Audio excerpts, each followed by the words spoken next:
Good evening and welcome to the second in our series of Antarctica Insight Live, our series of webinars which explore Antarctica in a bit more detailed aspects, both familiar and perhaps less well known, and bring you experts to you to share their insights into this endlessly fascinating place. We are hugely grateful to our season partner Viking, who are generously supporting Antarctica Insight Live this year. So thank you very much, Viking. My name is Camilla Nichol and I'm the Chief Executive of the UK Antarctic Heritage Trust, and I'm delighted you are able to join us tonight on this auspicious occasion as we mark 100 years since the death of Sir Ernest Shackleton in 1922. It seemed an irresistible and ideal opportunity to reflect on his legacy and those of his contemporaries and explore perhaps a bit more the notion of heroism, what it means for us today. What we have for you tonight are two experts who are going to share their thoughts and thinking on the heroic era of exploration, of Antarctic exploration, and ask what it took back then to be an Antarctic hero, what heroism looks like now, and what we can learn a century on from the era of Scott and Shackleton, Amundsen, and others. So I'm pleased to say they are happy to take your questions. So please post any questions that you might have in the comments, and please do that throughout, and we'll choose as many as we can to pose to our experts, and we'll get through as many of those as we can. But for now, it is my huge pleasure to introduce to you Ben Saunders and Henrietta Hammant. Hi, Camilla. Hi, hello, great to be here. Great to see you. Thank you so much for joining us tonight. It's brilliant to have you here, and what a day to get together. Ben, great to see you. How about tell us a little bit about you? Yeah, gosh. Well, yeah, I never really know how to introduce myself, which sounds silly. I'm usually introduced as a polar explorer, which obviously is a ludicrous job title in the 21st century. I'm not a scientist. I'm not an academic. I have spent 20 plus years leading expeditions in both the Arctic and Antarctica, so a lot of time dragging a sledge around to contemplate this topic. Thank you. And Henrietta, tell us about you. Hi. I'm a PhD student, and I'm interested in how Antarctic explorers are portrayed in museums in the UK, how museums think about Antarctic explorers and Antarctic history. That's me. Excellent. A subject very close to my heart. It's great to have you both, and thank you so much for taking time out on this important day in the Antarctic calendar. What we are going to do tonight is that both of you have a short presentation to share with us a little bit about your work and your interest in Antarctica and Antarctic exploration, and then we'll have a good chat about heroism and all that means. So I'm going to invite you, Ben, first to take us away. Perfect. Thank you, Camilla, and hello, everyone. I'm hoping my slides will appear. We were testing this out. Here we go. Right. So, as I said, my name's Ben. I'm a polar explorer. My careers advisor at school never mentioned that as an option when I was a teenager, trying to work out what I was going to do when I grew up. I'm 44 years old now, essentially still in my gap year. Still trying to work that out, but I've led a dozen big expeditions now in the Arctic and Antarctica. I've spent about 2% of my entire life either north of the Arctic Circle or in Antarctica. Now, there's a wonderful book, highly recommended by Sarah Wheeler, called Terra Incognita, about Antarctica. And there's a line that I've got here on my screen from that book. Before she traveled there, she said, "As far as I was then aware, the continent was little more than a testing ground for men with frozen beards to see how dead they could get." So I have frozen my beard many times over. I fear I'm going to be a sort of crash test dummy for this conversation, but I have skied solo to both the North and South geographic poles. I'm one of either two or three in history that have done that. Small club, two or three, depending on the trustworthiness of a mystery Russian in the 1990s before GPS. So small gang, and this is where I spent most of my career in these places. Now I'm going to talk to you, because we're sort of tight on time, about one journey in particular that was down here. Hopefully you recognize Antarctica. Extraordinary place, unlike the North Pole, which is in the middle of the sea. If you're daft enough to try and walk there are no maps. At least the South Pole is in the middle of land, and it's a huge bit of land. Antarctica is a continent, of course, roughly the same size as China and India put together, or 2 Australias if you include the coastal ice shelves. Coldest place on Earth, driest place on Earth, highest altitude constant on Earth, windiest place on Earth. And between October 2013 and February 2014, my wonderfully named teammate, Tarka Le Pinier, half French, I guess, we very simply walked from the bottom of this red line, Ross Island, which will mean something to the Antarctic history buffs among you, to the South Pole, where we turned around and walked all the way back again. That will give you an idea of scale. 1,801 statute miles. If you look it up, the headlines at the time said 1,795, because that's the number on my GPS. I had an email from a scientist after we finished saying, Ben, you realize that number is almost undoubtedly wrong. I said, what are you talking about? He said, well, GPS assumes the Earth is a perfect sphere, which apparently it's not. It's squished a bit at the top and the bottom. So he reckoned we had walked 6 miles further, which I was chuffed about. Anyway, 69 marathons back to back, roughly, except dragging sledges, not just running marathons.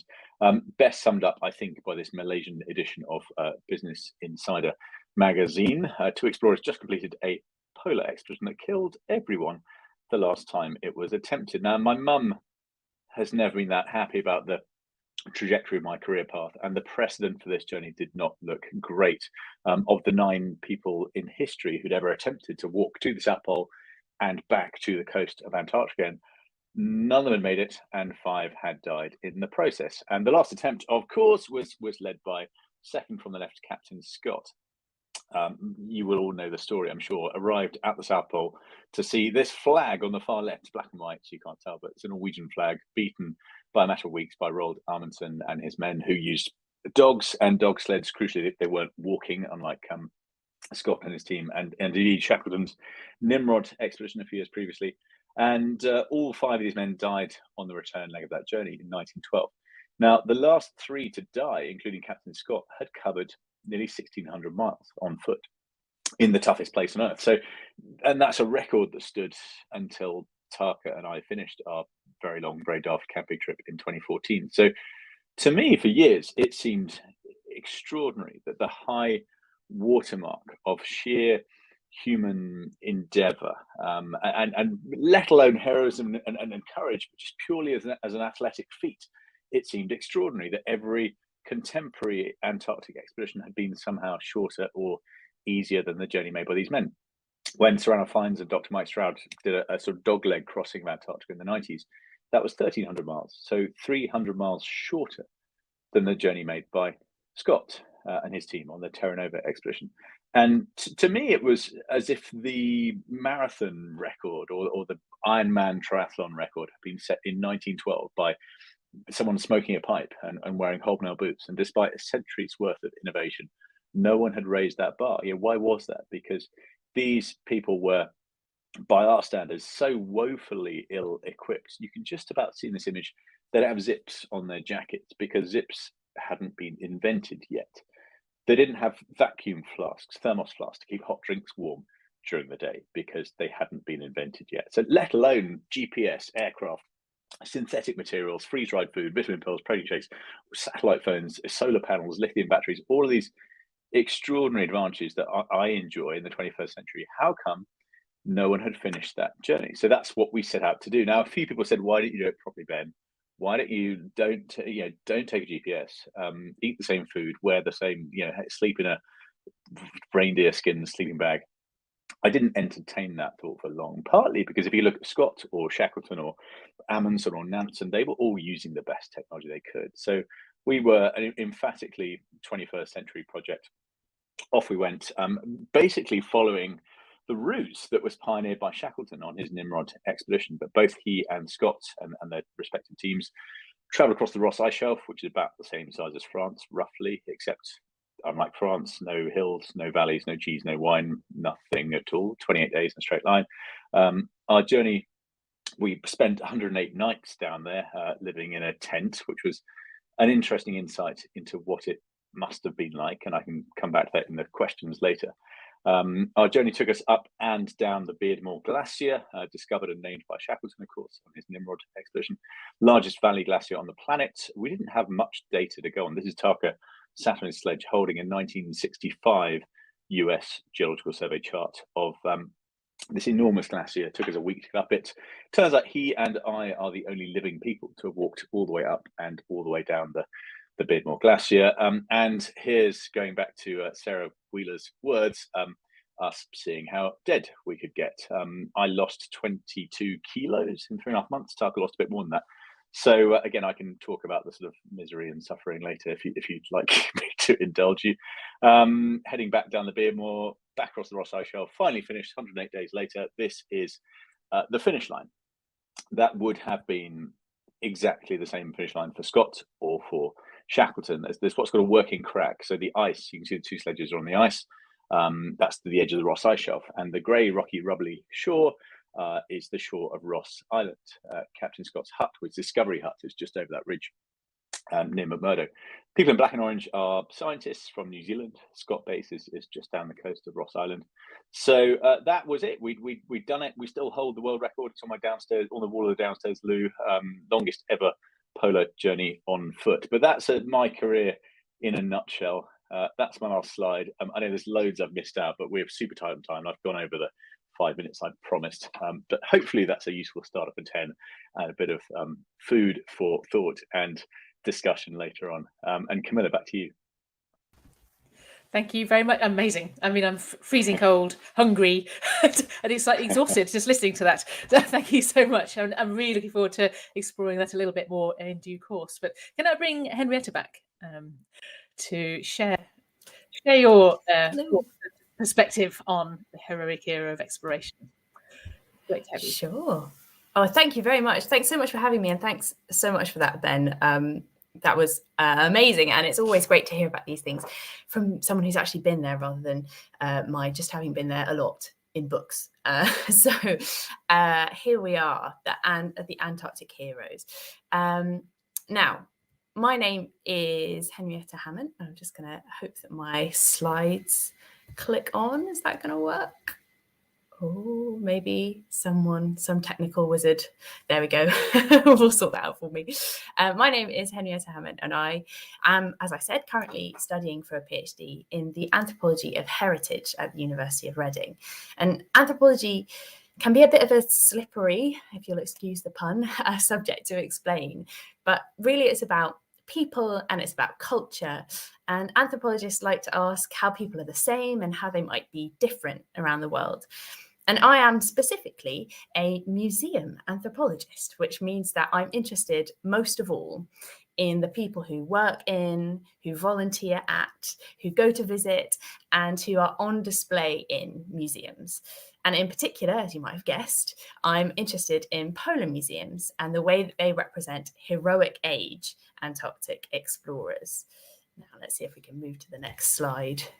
There we go, the heroic age. Now, the heroic age is a really specific period of time when it comes to Antarctic history. And it's a term which we usually use to describe the years spanning the late 19th century all the way through until Shackleton's death 100 years ago today on the 5th of January 1922. It was when Shackleton and Scott and the Norwegian explorer Roald Amundsen, amongst others, were venturing south. And it's also when many of the first great adventures were taking place in the Antarctic. It was when people first made it to the geographical South Pole and to the magnetic South Pole. The first buildings were erected during this period, and work was being done to uncover the geography of the Antarctic and to understand the human body's responses to the extreme cold encountered on those earliest expeditions.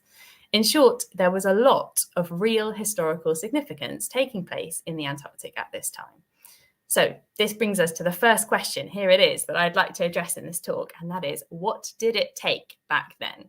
What exactly was required to be amongst the first European, we might come back to that, the first European men to visit the icy continent? Well, I think one of the best ways of thinking about this is through a very famous advertisement. Now, the story goes that Shackleton posted these rousing words in the Times newspaper. It said, "Men wanted for hazardous journey, small wages, bitter cold, long months of complete darkness, constant danger, safe return doubtful, honour and recognition in case of success." So stirring stuff. and certainly enough, we might imagine, to encourage a few hardy heroes to get in contact. But now I'm sorry to be the bearer of bad news, but in spite of much searching, any proof of this advert having actually been listed has been impossible to come by. And in fact, the earliest reference to these words comes from a book published in the 1940s, more than 20 years after Shackleton's death. But I still think that it's worth our attention, because even if it is just a wonderful fake, it tells us quite a bit about the heroes of this era, or rather the characteristics that we value when we talk about them. We want them to be tough and up for a challenge, hardworking, honourable, and in search of glory rather than financial reward. But why does it matter what we want them to be? Surely a hero is a hero, however you look at them. Well, this is something that I don't think is strictly true. And that's illustrated by the fact that both Shackleton and Scott, perhaps the two most recognisable figures of the heroic age, have both been seen as more and less heroic over time. In fact, their heroic trajectories have almost gone in opposite directions. So, first of all, let's turn to Scott. When the news, I think there is a picture of him somewhere, here he is. When the news reached England that Captain Scott had died on his return journey from the South Pole, having been beaten in his race to be the first man there by the Norwegian explorer Roald Amundsen, he was celebrated as a hero who had given his life in the pursuit of glory for Britain. But over time, his autocratic leadership style fell out of fashion, perhaps because of the social upheaval of the world wars. And after the wars, new ideas about masculinity and emotional vulnerability left Scott looking buttoned up. And soon, instead of a glorious martyr, people began to see him as something of a difficult figure with views that were a bit old-fashioned. Shackleton, on the other hand, started out with a less glittering reputation, especially after his Imperial Transantarctic or Endurance expedition, where his men had been on the brink of disaster, and I'm sure we can talk about that later.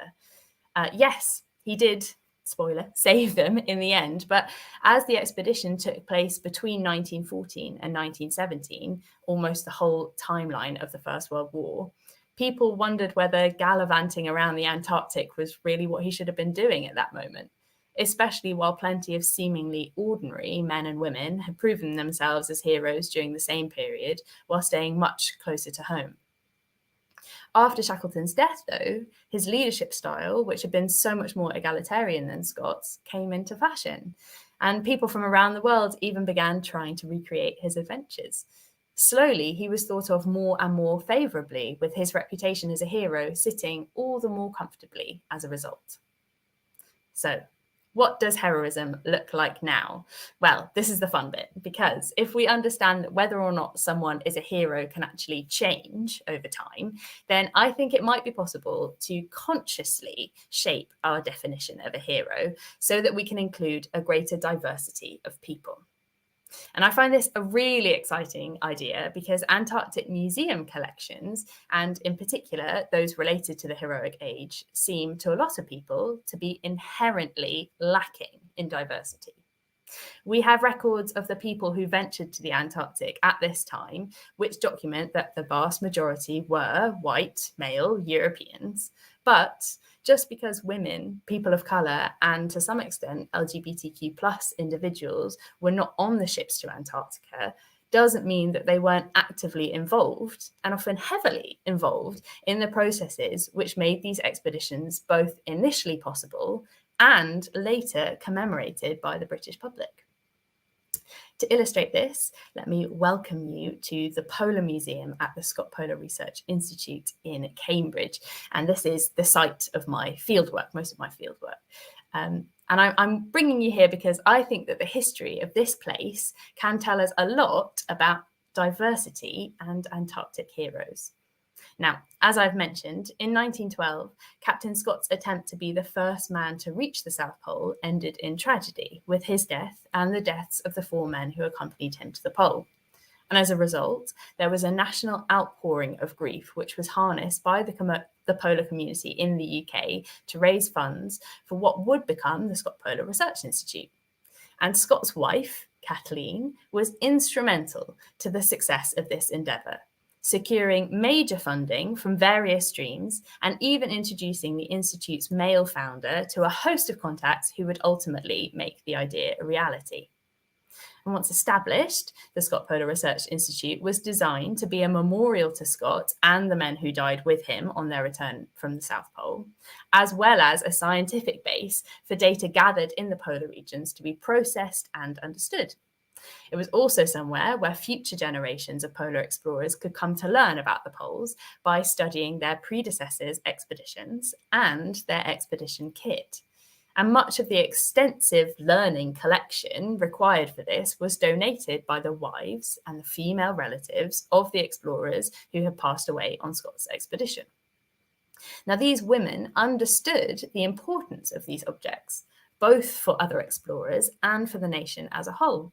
And in turn, the fact that the men's personal objects were now part of a museum collection, not just in family care, conferred a certain status on the explorers who had originally owned and used them.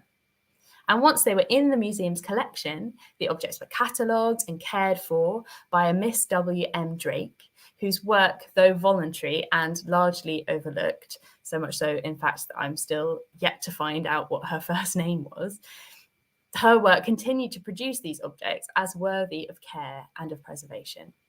So all these acts of donation and curation reinforce the image of these men as heroic figures, worthy not only of the admiration of their peers, but of generations to come. And for a striking example of the diverse stories hidden in individual objects in Antarctic collections, like those held at the Scott Polar Research Institute, you need look no further than these Inuit-style snow goggles.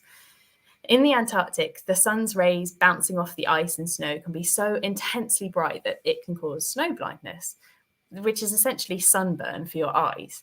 It's really painful, and the men on the expeditions would have wanted to avoid it at all costs. So they turned to a group who have been avoiding snow blindness for thousands of years, the Inuit, a cultural group who live way up in the Arctic. And the Inuit made goggles from wood or antler or bone, carved with a very thin slit to look through, which would reduce the amount of light that could enter the eyes. And this was such an effective solution that even though they tested many kinds of goggles during these expeditions, including ones with coloured glass like ski goggles, Scott favoured these Inuit-style goggles the most. And without the Inuits' intimate understanding of their world, technologies like this would have been far less effective for our polar explorers. And less effective kit may have meant less successful expeditions, with the men unable to push the boundaries of exploration that they could when backed up by proper equipment derived from real expertise. So, what lessons can we learn 100 years on? Well, for me, the most important lesson we can learn from Shackleton, Scott, and all the explorers of the heroic age is that heroes do not act alone. And actually, from the people who made the expedition equipment, all the way through to those who recognised its importance and worked to preserve it for the future, the cast of individuals involved in these Antarctic expeditions is diverse. And what's more, without each of these individuals working together in their own ways, the expeditions themselves might have looked very different, have had very different outcomes, and the men who went on them may never have been remembered, their reputations never becoming those of heroes. The Antarctic explorers of the heroic age are made up of a huge web of actors, including people, objects, and institutions. And by doing the work of uncovering these big networks, we can gain a deeper and more nuanced understanding of these heroic expeditions and all the heroes who made them possible, not just Scott and Shackleton. Thank you very much for listening. Fantastic. Henrietta, thank you so much. I mean, fascinating insight there. And I think it poses a number of questions, I think, for us to discuss this evening. I think so. I mean, I think what's brought us together tonight, particularly, of course, is Shackleton. And you explained, I think, really clearly his legacy and how his reputation has changed and certainly grown over the last century. I mean, what do you think? I mean, I'll pose this to both of you. I mean, what is it about Shackleton? I mean, he's somebody. I don't know about you, but I've got a picture of him on my wall.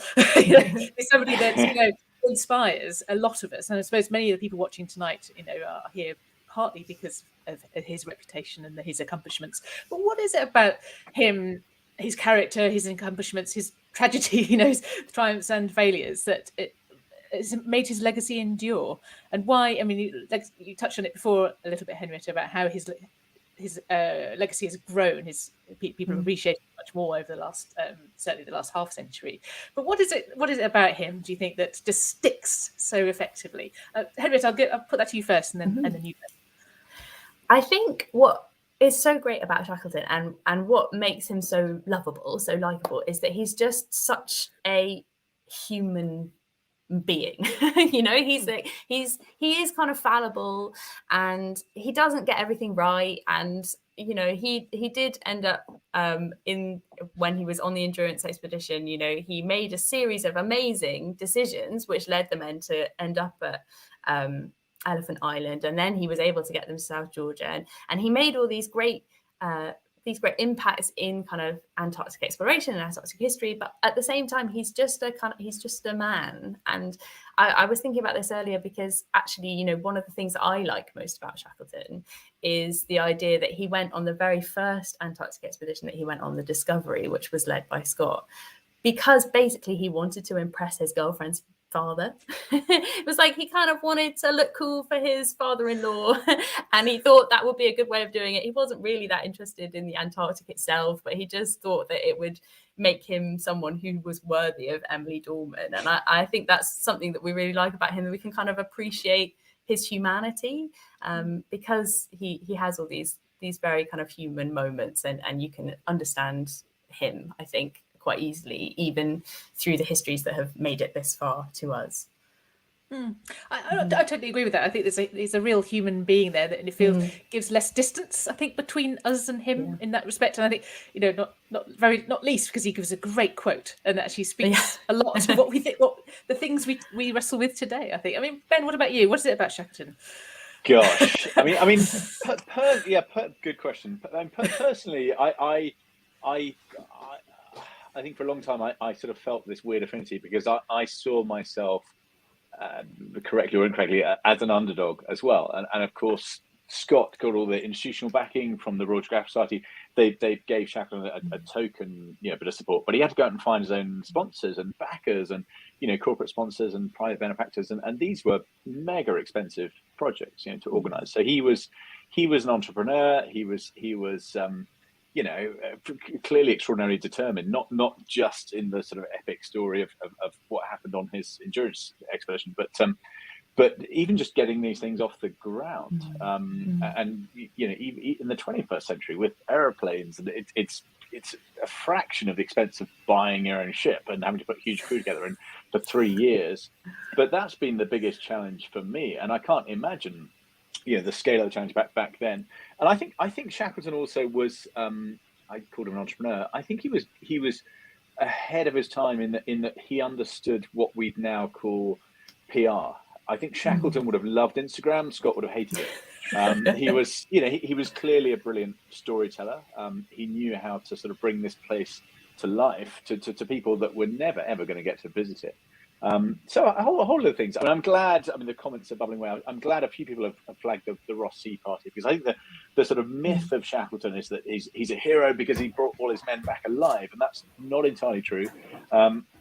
And I even though we called this big trip I did in 2013 the Scott expedition, I didn't want to get too mired in the debate, which is still, people still argue now, Scott or Shackleton, the kind of Scott was a lunatic, Shackleton was a hero. It's far more nuanced than that. But I certainly identified with the sort of underdog who I sound quite posh, but that's entirely affected. And I went to state school. My dad's a bricklayer. I don't have a degree. There's no family money. I had to figure this out myself and raise all the money myself. So that was the part of the story that inspired me for years. I mean, it's interesting, isn't it? I mean, Ben, you're an explorer. There's something in you that said, I need to do this. As Henrietta says, Shackleton was doing it to impress a potential father-in-law. I mean, what was it for you? What is it that said, I need to go and get thin and cold and tired? It wasn't to impress a girl particularly. I think it was Robert Swan said for a while, when he was asked the question why perpetually, he said, well, it's a great thing to talk to girls in bars. And Not entirely untrue, but the reality of my life for 20 years actually was totally, was just not conducive to healthy relationships at all. I am happily married now, but the last expedition was a few years ago. There's a wonderful line I've just dug out from a book by Barry Lopez. It's called Arctic Dreams. So he's talking about Arctic exploration, but I think it holds true. And he said, the literature of exploration is frequently offered as a record of resolute will before the menacing fortifications of the landscape. It is more profitable, I think, to disregard this notion that the land is an adversary bent on human defeat, that the people who came and went were heroes or failures in this. It is better to contemplate the record of human longing to achieve something significant, to be free of some of the grim weight of life. That weight was ignorance, poverty of spirit, indolence, and the threat of anonymity and destitution. This harsh landscape became the focus of a desire to separate oneself from those things and to overcome them. In these narratives, then, are the threads of dreams that serve us all. And I think, starting out 20 odd years ago in my early 20s, there was, if I'm being brutally honest, there was a lot of ego involved. I was 23 years old, my first North attempt. I hadn't achieved anything.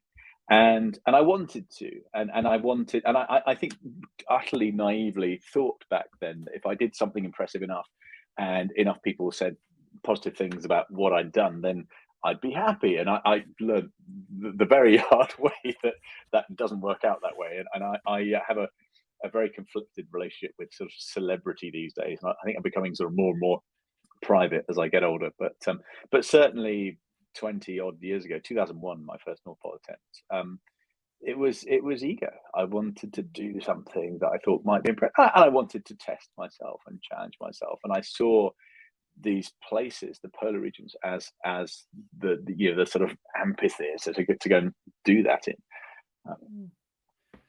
Yeah, no, I think that's compelling, and I think I think it's probably not true for everybody. So I think it's something in some people that drives, gives you that drive, for sure. I mean, Henrietta, the heroic era is peppered with these extraordinary characters who've led these tremendous expeditions, shown great acts of courage, leadership, and actually all the ordinary folk. You alluded to this in your presentation about it takes a team to achieve these things. I mean, are there people you think that have been overlooked, in the heroic era? We always talk about Shackleton, we always talk about Scott and Amundsen. I mean, a couple of people that you think we should be thinking a bit more about, reading a bit more about, understanding a bit more. Oh my goodness, what a question! I think, I really think this is kind of at the core of how I feel about heroic explorers and that word heroes, and I think we do need to kind of cast our net quite a bit wider, and just think about the people who facilitated things. Quite apart from I always think we should read more about Frank Wild. he's one of my personal favorites. He was Shackleton's right hand man, but actually at the end of the day, he was still there on those expeditions. People have heard about him, and he kind of, I feel like he's got some limelight which some other people haven't received. And quite apart from these very classic heroic era individuals, I think that we haven't been thinking about people from different parts of the world who were also kind of active in the Antarctic. And so recently, last year, I think it was, there was an article in the Journal of the Royal Society of New Zealand talking about Maori voyages to the Antarctic, very, very early Maori voyages.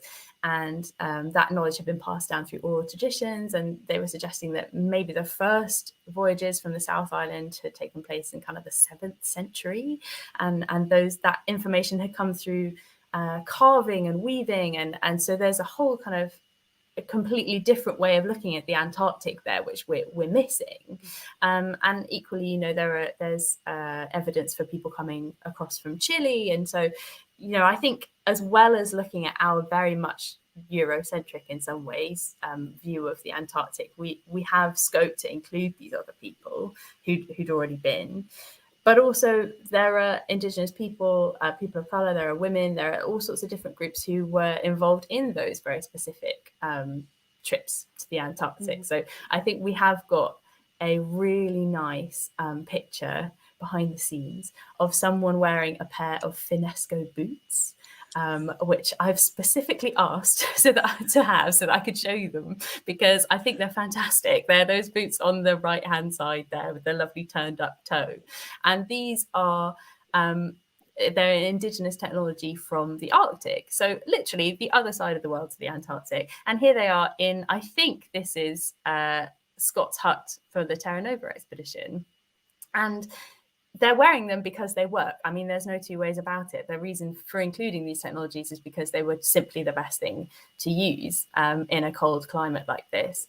And they would have been packed with materials like sennegrass or hair from caribou, reindeer. And so these sorts of things have had to come from links with other kinds of people. And those are the things that we don't get to hear about enough, I think, because they are representative of the other people in these histories, in our collections now in the UK. And yeah, I think if we just look a little bit further outside the people who actually wrote the diaries, outside the autobiographies and all of those things, then we'll find that the whole world is connected to the Antarctic, which for me is really exciting. I totally agree. Yeah, absolutely. I mean, Ben, you must own a pair of boots like that, surely. And if you don't, you ought to. I mean, I think the question of diversity is a really interesting one, isn't it? And we've just in the last couple of days just been reading about a great accomplishment of Preet Chandri, who got to the South Pole a few days ago.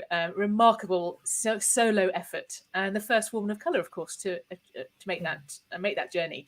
I mean, diversity is incredibly important in the polar regions, and something that we is breaking the mold of the great white continent, as often people say, and it's being the preserve of the beardy white men with their frozen beards. I mean, Ben, why is this important? Why is it important that people like Preet are getting a piece of this action and getting the publicity and the recognition? Very, very good question. Preet and I were chatting late last year, where she was down in Chile and I was down in Argentina. I was about to get on an icebreaker. I can't bring myself to call it a cruise, but it was basically, and it was quite surreal. I went to South Georgia the first time, and it was just extraordinary seeing that, and then being on a boat that has a sort of a press button for for a frothy cappuccino or a flat white. And there's a hot tub on. It was all quite surreal. But Preet and I were meshing then, and yeah, you're absolutely right. She just skied solo to the South Pole from Hercules Inlet, so sort of Chilean side of Antarctica, 40 days, which is a cracking time. So really impressive achievement, just full stop, regardless of gender or skin color or anything. And I've had to slightly try and like my digital tongue and not wade into too many Twitter debates in the last 24 hours with people saying, well, why does it matter that she's a person of color? Why can't we just... And if you don't think it matters, I mean, my sort of default response today has been, well, go and watch the extraordinary film 14 Peaks about Nim's Perja and climbing all 8,000 meters. And he talks a lot about his pride at the fact that they were an all Nepali team, and it was very much a Nepali expedition. And Nepalis, of course, were always the porters and the Sherpas, and you've only look at Hillary getting a knighthood, and Tenzing Norgay got this sort of token George medal, like a little sort of honorary thing. So exploration, adventure, whatever you want to call it, as a field has I think for far too long been certainly as in the way that it's portrayed in the public, been dominated by people that look and probably sound a bit like me. So I think it's a wonderful achievement. And funnily enough, all the way back to my very first expedition in 2001 with Penn Haddo, he'd worked with a team. It was an all-female team that skied from Canada to the North Pole as a kind of relay, so sort of flying, doing each degree of latitude at the time. And he, at the same time, was sort of training, mentoring a team of blokes from the UK Special Forces, who I don't think their trip happened for whatever reason, but he said the women were just so much better out than the men, because when they got to the big pressure ridge on the ice, if one of the blokes went to help someone else, they'd be like, get off, I'm going to do it myself, and the women, he said, they would just flow over these obstacles, and even physiologically, actually women are really well cut out for this kind of thing, for sort of long steady travel in cold places. Women do it brilliantly. So I'm glad that Antarctica is finally being seen as a equal opportunities, not employer, but sort of venue for self-inflicted suffering. And also, serious point, one of the things I love about Antarctica, and I've sort of come to love as someone who maybe like Shackleton early on didn't really appreciate these places fully, and really just wanted a tough challenge to do something cool and impressive, and impress the father-in-law. One of the things I love about Antarctica is of course that nobody owns it. There are no claims of sovereignty. It's governed by this treaty, which compared to pretty much anywhere else on the planet means it's looked after remarkably well. It's the largest nature reserve on the planet. And one of the things I love the most is if and when you're lucky enough to rock up there one day, if you fly in or arrive on a boat, there's no border control. No one checks your passport because it's irrelevant. It doesn't matter where you came from. And that's one of the few places on the planet where all the stuff we bicker about, identity, nationality, immigration, borders, kind of doesn't matter as much. And the one thing that does matter down there is your ability to get on with your fellow human beings in a place that kind of necessitates that, because it's normally pretty challenging. So to me, there's actually a sort of utopian side to Antarctica that I think we could all benefit from learning from. I think that's absolutely right. I mean, just thinking about kind of modern exploration. I mean, in the last few days, and we know there's other expeditions coming up. And Ben, you lead expeditions frequently. I mean, what does it? Antarctic exploration outside the science programs has changed a lot, hasn't it, since Scott and Shackleton's era? These are often privately funded expeditions that are focused on sort of personal endeavour and accomplishment, and all the amplification of good causes, of course. I mean, what does it? What do you think the impact of these is today? I mean, people trekking to the South Pole. I mean, you did it, a very long time after Scott, and then many have gone after you. So I'll put that to you, Ben, first, and then to you, Henrietta. Gosh, what's the impact? What do these feats still inspire us? Good question. I think Reinhold Messner described his entire career at mountaineering as pointless but meaningful, and I'd probably subscribe to that as well. And I stumbled. I never thought this could or would become a career, and in a way, it was sort of sheer desperation. I came away from my first expedition in so much debt, didn't get to the North Pole, came back, failed attempt, and got sent an invoice for my sort of remaining half of the cost. And the only way I could think of figuring this out was doing another expedition, and hope if I could hopefully raise enough money, I can sort of pay off a Ponzi scheme, So that's how it started 20 years ago. So it was just sheer desperation. And then I stumbled into speaking about it, and I felt for a few years, I felt very guilty that I was being paid rather well to rock up at these corporate events and talk to tech startups and sort of pharmaceutical companies. And I knew nothing about those businesses. I'm like, look, this is a bit embarrassing. I'm just telling some stories. And then I was on a call 3-4 years ago with CNN, who were looking at doing something in Antarctica. It didn't happen, but I was helping out with the logistics. And there was a lady on the call, producer, who said this line that just I've been plagiarizing and repeating ever since. She said, humans are narrative beings. We're not inspired by data. We're inspired by stories. And I suddenly thought, okay, like phew. Oh, maybe there is some value in what I do, which is basically I'm a storyteller in many ways.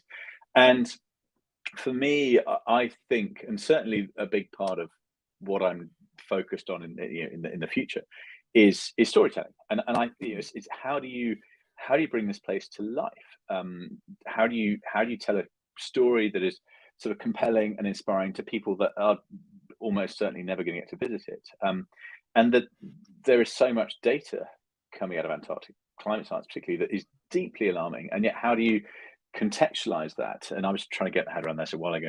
How much glacial freshwater ice is there in Antarctica? Well, the answer we have from satellite data and everything else is roughly 26 or 28.5 million gigatons. So a gigaton is 1 billion metric tons. So how can we think about that number? Well, I Googled a couple of years ago how many human beings are alive in the world right now. It's 7.8, 7.9 billion. So I thought, okay, well, if I divide up all the ice, like how much ice in Antarctica do we have each? Is it like 3 kilos? What's our individual sort of allowance as a way of thinking about it. The answer, and I've done this many, many times over, and I've checked this with some extraordinary mathematicians. The answer is about 3 million tons of ice for every human being on the planet. And I'm an ice specialist, and I don't know what 3 million tons looks like. Someone said last year, oh, that's about 10 aircraft carriers in terms of displacement. So the scale of this place is not only when you're down there on a silly camping trip, not only is that completely mind-blowing, but also in terms of the consequence to all of us, is a story that needs telling better. So that's kind of where I'm going these days in terms of the coming back to full circle to like, how can people, idiots like me, do something of value? And I'm trying to steer away from the bearded, how dead I can get, check out how heavy the sledge was and what I've done, and isn't that great? And the sorts of expeditions that excite me in the future are taking groups of young people down there to tell this story to their peers in the sort of language and the media that they're used to consuming. So I think that's where the value is. It's a rambling answer, sorry. No, not at all. What about you, Henrietta? I mean, what do you think the value is of polar exploration today? Yeah, I completely agree, actually. I think I saw a really lovely quote from Preet earlier that said that she was interested because it meant that she would encourage people to push boundaries and believe in themselves. And I just thought, like, yeah, if you're doing anything, that's why you should be doing it. It's such a perfect encapsulation, I think, of why it's still important now. And I mean, I was thinking earlier today about kind of polar firsts, and last year I think that was the creation of the Polar Expeditions Classification Scheme, which basically means that you can specifically work out using each individual word how you could be the first person to do something. And I think that's such a human need. It's the human need to be the very, very first person who's done exactly this way of doing things, and I've worked it all out, and it's legit. And I think it shows us how important we still find those expeditions and still find being the first person, both on the scale of humanity and on an individual scale. And so I think if you can encapsulate that, and as Ben said, kind of use it for good and use it for positive storytelling, and you can inspire people through doing these amazing things, then I really think that's exactly what we should be doing. It's like Dwayne Fields and Phoebe Smith and the We2 Foundation, and they're taking groups of underprivileged young people to the Antarctic for exactly these reasons. It's about giving people confidence and resilience and endurance and all those things that we associate with our heroic age explorers. And I think that's such a powerful reason to be doing these things, which sounds just mad, but there's a real I think emotional kind of value to them. Yeah, I'd agree. I'd absolutely agree. Well, we've got lots of questions building up in the comments I see. So let's take some of those and from our audience and see what you have to say. So Helen has got in touch and said, "What is the difference between polar heroism and polar foolhardiness? I was horrified when I visited Elephant Island in the polar summer." Henrietta, do you want to pick that one up first? Yeah, I love that. I think I might, maybe if I can weave that into my thesis somewhere, I definitely will, because I think the line is paper thin, if I'm honest. And I do also think that is kind of what makes it heroic. We were talking a little bit earlier about whether risk is inherent to heroism, whether you can be a hero without kind of taking risk. And I think, as much as I'd like to say, no, you can be a hero in different ways, and I think actually in this instance, the world is so small now, and people are able to look at the Antarctic on Google Maps and see it in its entirety, and it feels like, okay, well, are you a hero if I can just look at it from my living room? And so the difference between whether you're a hero or an explorer, even, it is quite a fine thing. And I think maybe now, in order to be a hero, in order to get that kind of great feeling behind you, you do need to take risk, and I think often that can lead into foolhardiness, whether you intend it to, which I imagine mainly they didn't. I think they are kind of quite clear siblings in the history of Antarctica, whether intended or not.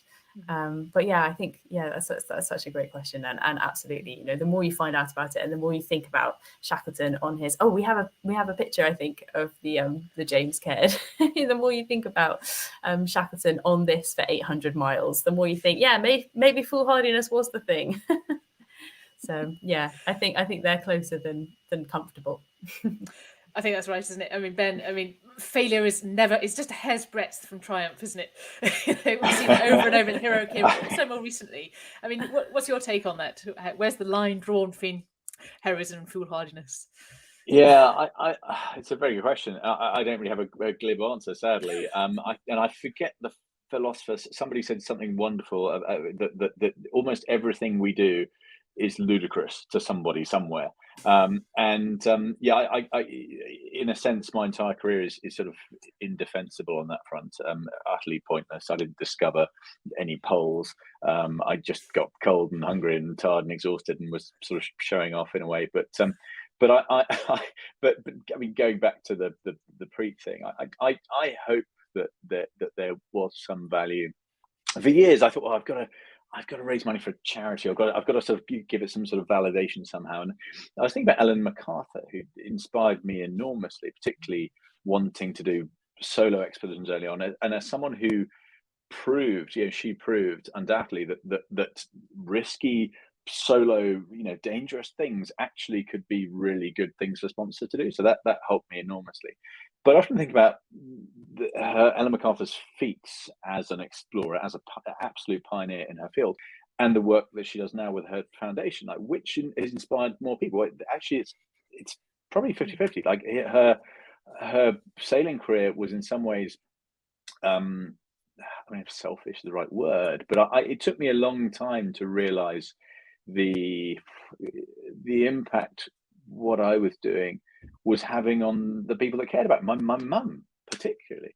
And Penn Haddow and I talked about this because his wife was fine with his expeditions, but his mum was terrified. And Penn's theory is that mums think of the sort of 11-year-old Ben, sort of with his little lunchbox and heading out into the Arctic on his own and polar bears and things. So it's in my case, it's been a for many years, a pretty sort of tunnel vision focus on these big expeditions, to the detriment and exclusion of a lot of other stuff.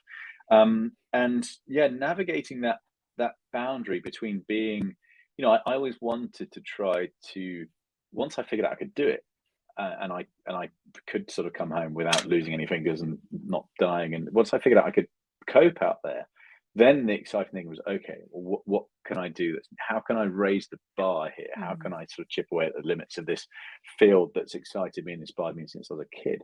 And navigating that boundary between being, bold and innovative and progressive and courageous, and being reckless is really challenging. And I don't think I've ever stepped too far over it. I've come home, from many expeditions unsuccessful. I've sort of pulled the pin on 3 North Pole attempts from the Canadian side on my own because, equipment failure, weather wasn't right. So I've always erred on the side of getting home again, I think.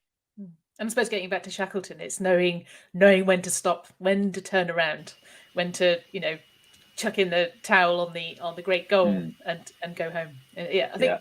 Yeah, I do. I was going to say, I do fear there's something about these experiences that is addictive as well. It's perhaps like having some horrendous drug habit. Once you've experienced what it's like on a good day, most of the time it's hellish, but when it's good, it is so good that nothing else compares. And it can.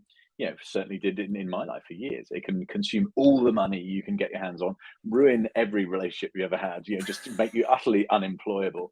But it's addictive, and to most people from the outside, it sounds hellish. So it's a peculiar calling, and I guess I'm feeling sort of slightly smug these days that I've got no wish to, at the moment anyway, put my sledge harness on and try and break another record. Like I've done what I wanted to, and I'm not sure that's true for many of the characters that contemporary characters in the field that I looked up to as a teenager who are still going now, and you get the impression some of them are still longing for one more record, one more big hit.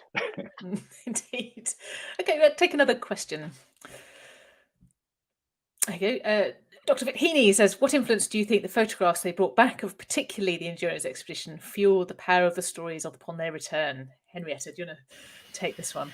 Oh my goodness. I think the Endurance expedition is such a good example as well, because for those who don't know, there are very few images of the Endurance because the Endurance itself, the Shackleton ship, was crushed by the force of the sea ice. And so Shackleton and all of his men had to take off all of their belongings quickly before it was completely destroyed. And then they had to transfer all of them onto little lifeboats, which they took with them on the sea ice, and then they eventually rowed to Elephant Island. So the allowance of each man had a specific weight allowance, and the big kind of glass old-fashioned plates for the photographs just didn't make the cut. And so Shackleton literally stood over the photographer and watched him smash up all the pictures that he'd taken thus far, because they couldn't take them with them. And so I think there's something in the rarity of those pictures from that expedition in particular, which makes people really kind of connect with them. I think if you see, that one picture of the lifeboat that we've seen, or there's this one picture of which I think we have as well, of the shelter that they lived in on Elephant Island, who it is, and they're almost like these tiny little kind of tidbits of that, like these little gold coins of what it must have been like, and so much is left unsaid. And so I think they were really influential. I mean, they still are today. And yeah, you can see at the time, these were the tiny little tidbits of information about something that was really heavily reported on in the news. And so, of course, they would really be the kind of emotional heart, I think, of the how it was seen by everyone who wasn't there, including us today. So I think their importance can't be overestimated in a way. And it goes back to your point, doesn't it, Ben, of Shackleton particularly being an excellent communicator. And he understood the role of PR and the story both afterwards. And I suppose his was a particular need for him, because he needed to raise the funds to cover the costs, didn't he, when he got back?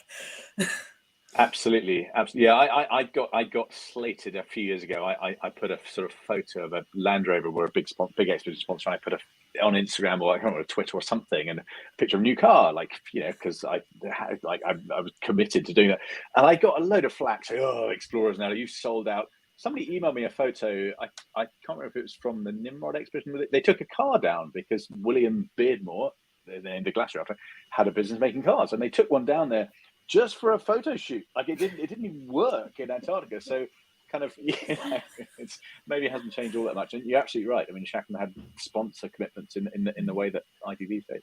But yeah, beyond that, I mean, Hurley's photographs, Ponting's photographs, just having tried to take photographs in those places, it's really hard, even with a little 21st century camera. So I'm in awe of the commitment that those photographers had, and the work they did, and how cold their hands must have been. Quite.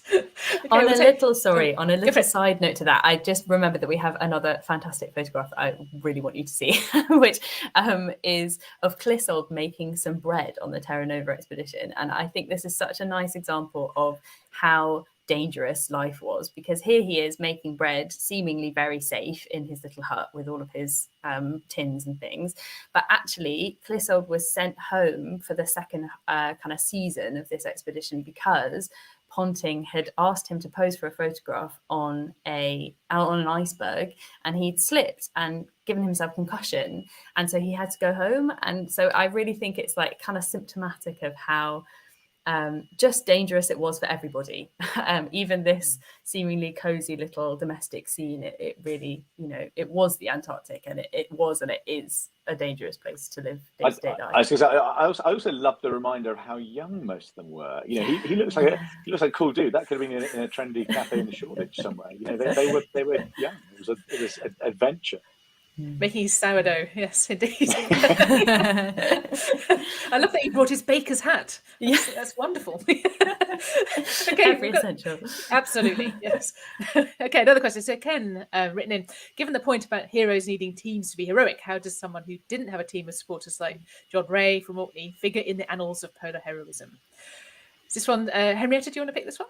Yeah, I think this is the thing. It's like we think of these individuals as acting entirely alone, especially if they went somewhere alone. And I understand how that happens, because they were on their own, and so you kind of forget about the support team behind the scenes. But that doesn't mean that there wasn't, as we've discussed with Shackleton, there weren't people fundraising. There weren't people fundraising even while they were still on their expeditions, especially with Shackleton. That was Emily Shackleton's life then became continuing to fundraise while he was away, and there are all of these support networks, even the people who the people who sent out the rations, the people who decided on the rations, what was the best thing to feed everybody, and what are the best things to take with you, and what is the best, most effective piece of kit for this particular problem that you're facing.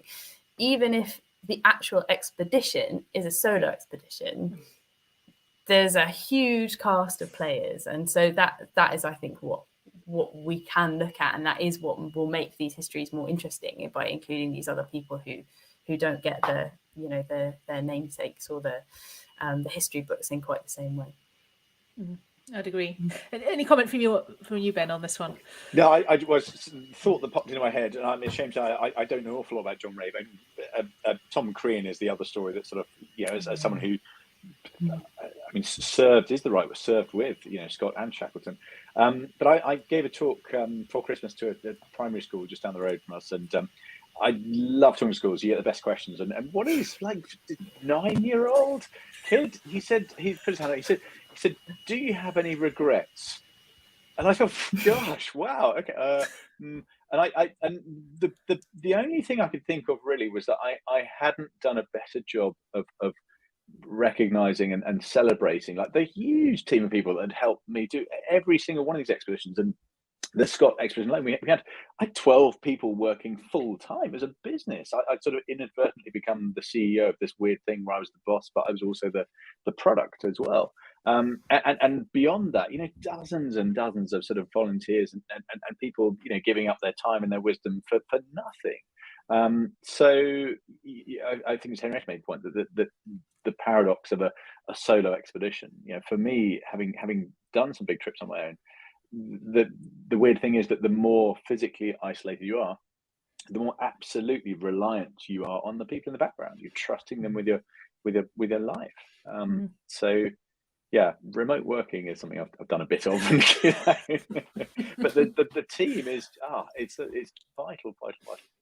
Yeah. So great credit to the teams. I think it was needed, I suppose. Okay, I think we've got time for one. We're going a little bit over, but I think we've got time for one more question before we wrap up. I appreciate all the hundreds of questions that we've got here, and hopefully we've answered many of them. But Bonnie has asked, maybe polar survivors are best suited to go to Mars. Long, cold, and harsh journey.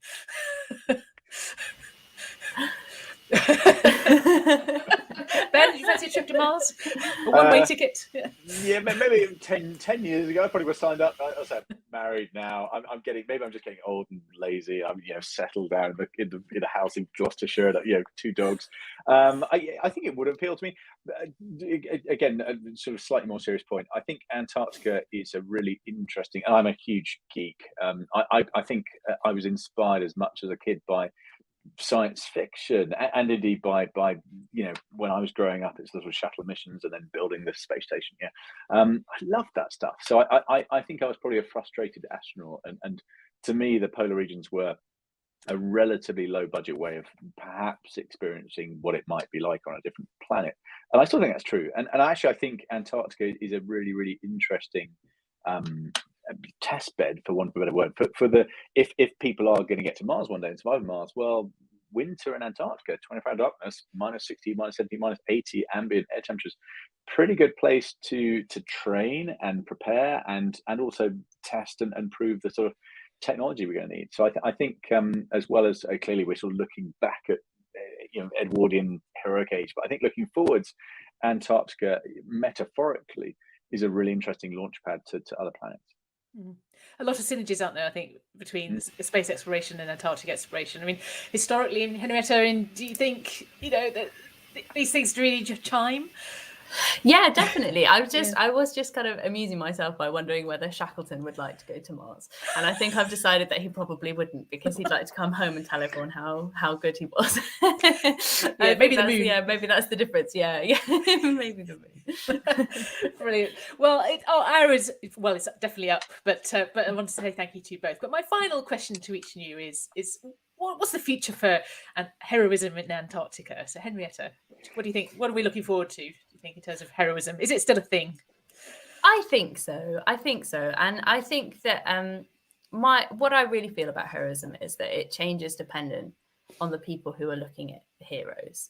And so for us today, heroism, I think, is based around these ideas that we've been discussing about diversity and inclusion, but also about the greatest challenge that we're facing today, which is the climate crisis. And so I think it is those scientists who are working in the Antarctic, it's those people who are pushing forward the things that matter to us today, that I think are the heroes in Antarctica at the moment. Thank you. And Ben, what about you? What do you think? Oh gosh, yeah. I think, and I hope it's and sort of paradoxically, having been talking about sort of Edwardian heroes, I hope that it's a sort of collective, collaborative story of human heroism and the human ability to sort of persevere when the chips are down. And I was waffling earlier about the fact that Antarctica, nobody owns it, passport doesn't matter, all that kind of stuff.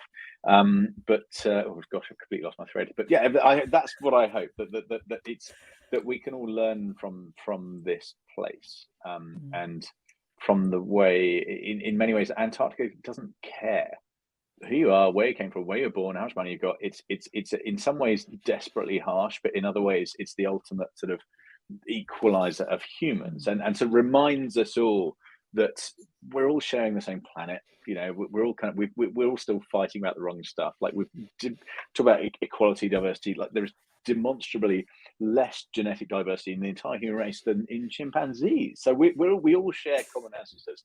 So I kind of hope that Antarctica is part of the story of us getting our whatever together, and sort of getting on a bit better as a species. I'd agree, and probably also I think to take care of Antarctica the best way we can. Do you agree? Yeah. Okay, well, thank you both hugely so much for sharing your expertise, your insights. I mean, fascinating to get your two different perspectives. I think feels like there's still a need and a place for heroism in Antarctica and in other places. So thank you so much. I want to say thank you all to all of you watching from home for joining us tonight and for sharing your questions. I'm sorry we didn't answer all of them, but hopefully we've touched on many of the questions that were posed, but we'll have a look at them and maybe try and answer some in the chat. I hope you've enjoyed it as much as I have. I've really enjoyed this evening. It's been great. Please let us know what you thought of it tonight. Leave your comments or below, or do get in touch with us by email or social media. We'd love to hear from you. And lastly, thank you very much to our sponsor, Viking Cruises, for supporting the whole season of Antarctica Insight Live. Without you, we couldn't do it. So if you haven't already, those of you in the audience, please do consider supporting our work at UKHT. We do vital work in conserving heritage on the Antarctic Peninsula and telling their stories. So please do think about becoming a member. As you see on screen now, Dr. Penguin is a great way, a really fun way to support our work, or even become a Port Lockery patron. It all helps us continue to secure the legacy of all those heroes that have gone before us in Antarctica. You can find out more details in the link in the comments or visit our website.